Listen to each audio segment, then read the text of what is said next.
Hello friends, welcome to ನಿಮ್ಮದೇ ಉದ್ಯೋಗ YouTube channel. ಇವತ್ತು ನಾನು SSC ಸ್ಟಾಫ್ ಸೆಲೆಕ್ಷನ್ ಕಮಿಷನ್ ಕೇಂದ್ರ ಸರ್ಕಾರದ ವಿವಿಧ ಇಲಾಖೆಗಳಿಗೆ ಎಂಪ್ಲಾಯೀಸ್ನ ಸ್ಟಾಫ್ನ ಪರೀಕ್ಷೆಗಳ ಮೂಲಕ ಸೆಲೆಕ್ಟ್ ಮಾಡಿ ಕಳಿಸ್ತಕ್ಕಂಥ ಒಂದು ಉನ್ನತವಾದಂಥ ಇಲಾಖೆಯಾಗಿದೆ. ಇದರಲ್ಲಿ ನೀವು ರಿಜಿಸ್ಟರ್ ಮಾಡೋ ಮೂಲಕ CHSL, CGL, MTS ಇನ್ನಿತರೆ SSC ಅವರು ನಡೆಸ್ತಕ್ಕಂಥ ಇನ್ನುಳಿದ ಯಾವುದೇ ಎಕ್ಸಾಮ್ಗಳನ್ನು ಅಪ್ಲೈ ಮಾಡ್ಬೋದು. ಸೊ ಇದರಲ್ಲಿ ಮೊಬೈಲಲ್ಲೇ ಹೇಗೆ ರಿಜಿಸ್ಟರ್ ಮಾಡೋದು ಅಂತ ನಾನು ತಿಳಿಸ್ಕೊಡೋದಕ್ಕೆ ಬಂದಿದ್ದೀನಿ. ಸೊ ಸ್ಕಿಪ್ ಮಾಡದೆ ವಿಡಿಯೋನ ಪೂರ್ತಿಯಾಗಿ ನೋಡಿ. ನೀವು ಇದೇ ಮೊದಲ ಬಾರಿಗೆ ನನ್ನ ವಿಡಿಯೋನ ನೋಡ್ತಾ ಇದ್ದರೆ ದಯವಿಟ್ಟು ಲೈಕ್ ಮಾಡಿ, ಶೇರ್ ಮಾಡಿ ಮತ್ತು ನನ್ನ ಚಾನಲ್ನ ಸಬ್ಸ್ಕ್ರೈಬ್ ಮಾಡಿ ಅಂತ ಹೇಳ್ತಾ SSC ಅವರ ಹೋಮ್ ಪೇಜ್ಗೆ ಹೋಗೋಣ ಬನ್ನಿ. ಫ್ರೆಂಡ್ಸ್, ನಾನು ಡಿಸ್ಕ್ರಿಪ್ಷನಲ್ಲಿ ಕೊಟ್ಟಿರೋ ಲಿಂಕ್ ಮೇಲೆ ಟಚ್ ಮಾಡಿದರೆ ನೀವು SSC ಅವರ ರಿಜಿಸ್ಟ್ರೇಷನ್ ಪೋರ್ಟಲ್ಗೆ ಎಂಟರ್ ಆಗ್ತೀರಾ. ಸೊ ನೀವು ನ್ಯೂ ಯೂಸರ್ಸ್ ಆಗಿರೋದ್ರಿಂದ ನ್ಯೂ ಯೂಸರ್ಸ್ ರಿಜಿಸ್ಟ್ರೇಷನ್ ಮೇಲೆ ಟಚ್ ಮಾಡಿ. ಇಲ್ಲಿ ನಿಮ್ಮ ಸಂಪೂರ್ಣ ಮಾಹಿತಿಯನ್ನು ನೀವು ಎಂಟರ್ ಮಾಡಬೇಕಾಗತ್ತೆ. Do you have a Aadhaar card ಅಂತ ಕೇಳ್ತಾ ಇದೆ. ಸೊ ಎಸ್ ಅಂತ ಟೈಪ್ ಮಾಡಿದರೆ ಆಧಾರ್ ನಂಬರ್ನ ಇಲ್ಲಿ ನಿಮ್ಮ ಎಂಟರ್ ಮಾಡಬೇಕಾಗತ್ತೆ. ನೋ ಅಂತ ಟೈಪ್ ಮಾಡಿದರೆ ನಿಮ್ಮ ಹತ್ರ ಆಧಾರ್ ಕಾರ್ಡ್ ಇಲ್ಲ ಅಂದರೆ ನೋ ಅಂತ ಟೈಪ್ ಮಾಡಿ. ಆವಾಗ ನೀವು driving licence, employment ID, PAN card, passport, school college ID card, voter ID ಇದರಲ್ಲಿರೋ ಯಾವುದಾದ್ರೂ ಒಂದನ್ನು ನೀವು ಎಂಟರ್ ಮಾಡಬೇಕಾಗತ್ತೆ. ಸೊ ನನ್ನ ಹತ್ರ ಆಧಾರ್ ಕಾರ್ಡ್ ಇದೆ. ಸೊ ಇವಾಗ ಆಧಾರ್ ಎಸ್ ಅಂತ ಕೊಡ್ತಾ ಇದ್ದೀನಿ. ಇಲ್ಲಿ ನನ್ನ ಆಧಾರ್ ನಂಬರ್ 12 ಡಿಜಿಟ್ನ ಆಧಾರ್ ನಂಬರ್ನ ಇಲ್ಲಿ ಟೈಪ್ ಮಾಡಬೇಕು. ಪ್ರತಿಯೊಂದು ಮಾಹಿತಿಯನ್ನು ನೀವು ಎರಡೆರಡು ಸಾರಿ ಟೈಪ್ ಮಾಡಬೇಕಾಗತ್ತೆ. ಕಾಪಿ ಪೇಸ್ಟ್ ಮಾಡೋದು ಇಲ್ಲಿ ನಡೆಯಲ್ಲ.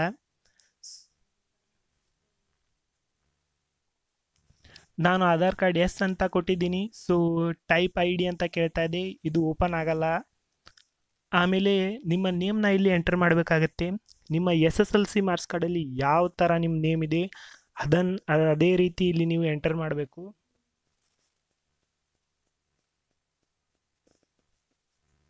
ನಂತರ ನಿಮ್ಮ ನೇಮ್ನ ಇನ್ನೊಂದು ಸಾರಿ ಎಂಟರ್ ಮಾಡಬೇಕು.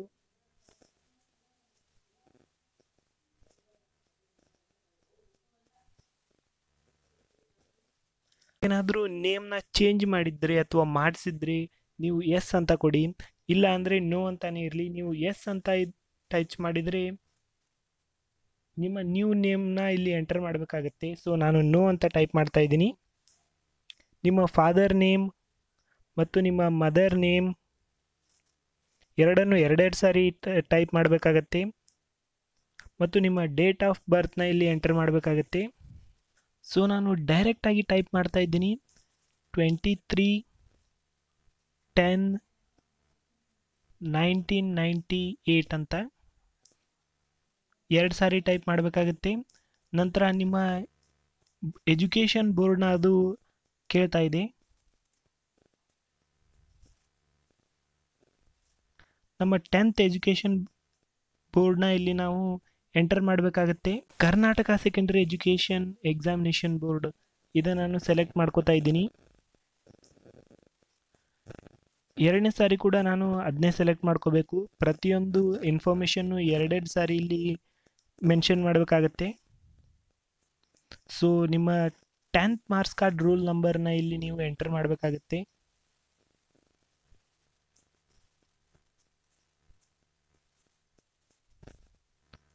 ಅದನ್ನು ಕೂಡ ಎರಡು ಸಾರಿ ಟೈಪ್ ಮಾಡಬೇಕು.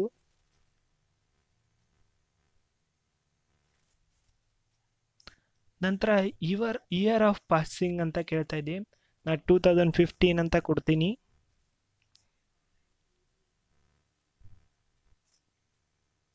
ಆಮೇಲೆ ನಿಮ್ಮ ಜೆಂಡರ್ ಕೇಳ್ತಾ ಇದೆ, ಮೇಲ್. ಲೆವೆಲ್ ಆಫ್ ಎಜುಕೇಷನ್ ಕ್ವಾಲಿಫಿಕೇಷನ್ ಅಂತ ಕೇಳ್ತಾ ಇದೆ. ನಾನು ಗ್ರ್ಯಾಜುಯೇಷನ್ ಅಂತ ಕೊಡ್ತಾ ಇದ್ದೀನಿ.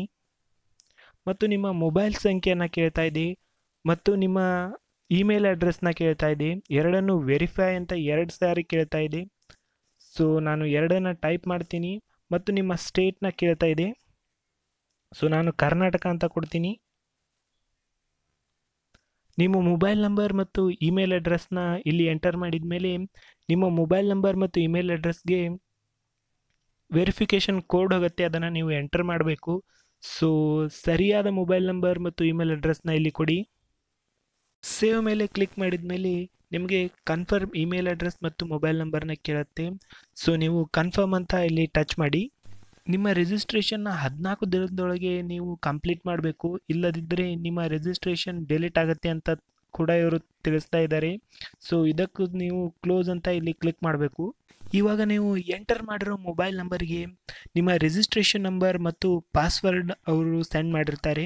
ಸೊ ಅದನ್ನು ನೀವು ಎಂಟರ್ ಮಾಡಿಬಿಟ್ಟು ಲಾಗಿನ್ ಕೊಡಿ. ಎಂಟರ್ ಮಾಡಿರೋ ಮೊಬೈಲ್ ನಂಬರ್ಗೆ ನಿಮ್ಮ ರಿಜಿಸ್ಟ್ರೇಷನ್ ನಂಬರ್ ಮತ್ತು ಪಾಸ್ವರ್ಡ್ನ ಇಲ್ಲಿ ಎಂಟರ್ ಮಾಡಿ ಮತ್ತು ಕ್ಯಾಪ್ಚಾನ ಟೈಪ್ ಮಾಡಿ ಲಾಗಿನ್ ಮೇಲೆ ಟಚ್ ಮಾಡಿದರೆ ನಿಮಗೆ ಈ ರೀತಿಯಾದ ಇಂಟರ್ಫೇಸ್ ಓಪನ್ ಆಗುತ್ತೆ.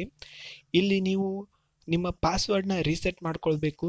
ಸೊ ನಿಮ್ಮ ಮೊಬೈಲ್ ನಂಬರ್ಗೆ ಬಂದಿರತಕ್ಕಂಥ ಪಾಸ್ವರ್ಡ್ನ ಇಲ್ಲಿ ಮೊದಲಿಗೆ ಓಲ್ಡ್ ಪಾಸ್ವರ್ಡ್ ಮೇಲೆ ಟೈಪ್ ಮಾಡಿ, ಆಮೇಲೆ ನಿಮಗೆ ಯಾವ ರೀತಿ ಬೇಕೋ ಆ ರೀತಿಯಾಗಿ ನಿಮ್ಮ ಪಾಸ್ವರ್ಡ್ನ ಇಲ್ಲಿ ಟೈಪ್ ಮಾಡಬೇಕಾಗತ್ತೆ. ನಿಮ್ಮ 2 ಸಾರಿ ಟೈಪ್ ಮಾಡಬೇಕು, ನ್ಯೂ ಪಾಸ್ವರ್ಡ್ ಮತ್ತು ಕನ್ಫರ್ಮ್ ಪಾಸ್ವರ್ಡ್.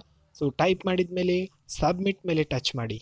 ಇವಾಗ ನಿಮ್ಮ ರಿಜಿಸ್ಟ್ರೇಷನ್ ನಂಬರ್ನ ಎಂಟರ್ ಮಾಡಿ ನೀವು ಚೇಂಜ್ ಮಾಡ್ಕೊಂಡಿರೋ ನಿಮ್ಮ ನ್ಯೂ ಪಾಸ್ವರ್ಡ್ನ ಇಲ್ಲಿ ಎಂಟರ್ ಮಾಡಿ, ನಂತರ ನಿಮ್ಮ ಕ್ಯಾಪ್ಚಾನ ಸರಿಯಾಗಿ ಇಲ್ಲಿ ಎಂಟರ್ ಮಾಡಿ ಲಾಗಿನ್ ಮೇಲೆ ಟಚ್ ಮಾಡಿ. ಎಂಟರ್ ಮಾಡಿರೋ ನಿಮ್ಮ ಪೂರ್ತಿ ಡೀಟೇಲ್ಸ್ ಇಲ್ಲಿ ಶೋ ಆಗುತ್ತೆ. ಸೊ ಸರಿಯಾಗಿ ಎಲ್ಲವನ್ನು ಒಂದ್ಸಾರಿ ಚೆಕ್ ಮಾಡಿ ನಂತರ ನೆಕ್ಸ್ಟ್ ಮೇಲೆ ಕ್ಲಿಕ್ ಮಾಡಿ. ಇವಾಗ ನಿಮ್ಮ ಎಡಿಷ್ನಲ್ ಕಾಂಟ್ಯಾಕ್ಟ್ ಡೀಟೇಲ್ಸ್ ಓಪನ್ ಆಗುತ್ತೆ. ಸೊ ನಿಮ್ಮ ಕ್ಯಾಟಗರಿನ ಇಲ್ಲಿ ಸೆಲೆಕ್ಟ್ ಮಾಡಬೇಕು. ನಾನು ಜನರಲ್ ಅಂತ ಸೆಲೆಕ್ಟ್ ಮಾಡ್ತಾ ಇದ್ದೀನಿ.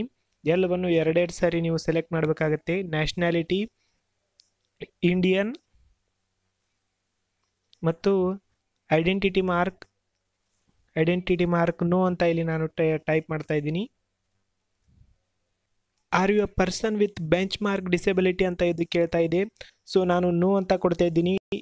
ಯಾರಾದರೂ ಡಿಸೆಬಿಲಿಟಿ ಹೊಂದಿದವರಿದ್ದರೆ ಎಸ್ ಅಂತ ಕೊಡಿ.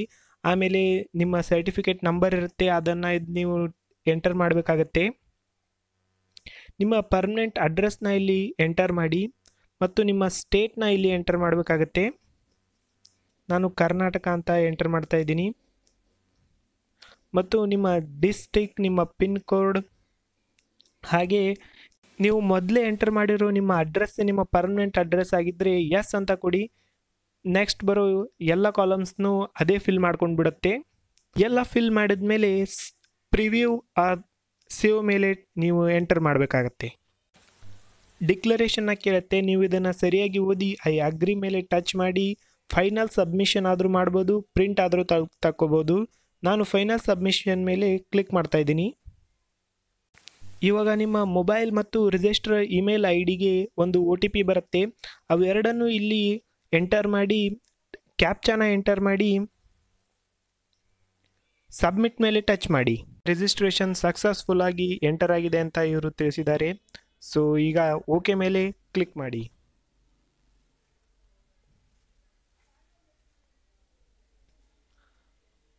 ಈಗ ನಿಮ್ಮ ಮುಂದೆ ಬರ್ತಾ ಇರೋದು SSCಯಿಂದ ಯಾವ್ಯಾವ ಕಾಲ್ ಫಾರ್ಮ್ ಆಗಿದೆ ಅಂತ. ಸೊ ನಿನ್ನೆ ತಾನೇ multi tasking staff non technical call form ಆಗಿದೆ. ಸೊ CGL ಲಾಸ್ಟ್ ಡೇಟ್ ಮುಗಿದಿದೆ. ಇಷ್ಟೇ ರಿಜಿಸ್ಟ್ರೇಷನ್ ಪ್ರೊಸೆಸ್. ಇವಾಗ ನೀವು SSC ಅವರ ಯಾವುದೇ ಎಕ್ಸಾಮ್ಸ್ನ ಮನೆಯಲ್ಲೇ ಕುಳಿತು ನಿಮ್ಮ ಮೊಬೈಲಲ್ಲೇ ಅಪ್ಲೈ ಮಾಡ್ಬೋದು. ನಿಮ್ಗೇನಾದರೂ ಡೌಟ್ಸ್ ಇದ್ದರೆ ಕಾಮೆಂಟ್ ಮಾಡಿ, ನಾನು ರಿಪ್ಲೈ ಮಾಡ್ತೀನಿ ಅಂತ ಹೇಳ್ತಾ ವಿಡಿಯೋನ ಮುಗಿಸ್ತಾ ಇದ್ದೀನಿ. Thanks for watching. Please like, share and subscribe my channel. ಇನ್ನೊಂದು ಬೃಹತ್ ನೇಮಕಾತಿಯೊಂದಿಗೆ ನಿಮ್ಮ ಮುಂದೆ ಬರ್ತೀನಿ ಅಂತ ಹೇಳ್ತಾ ಧನ್ಯವಾದಗಳು.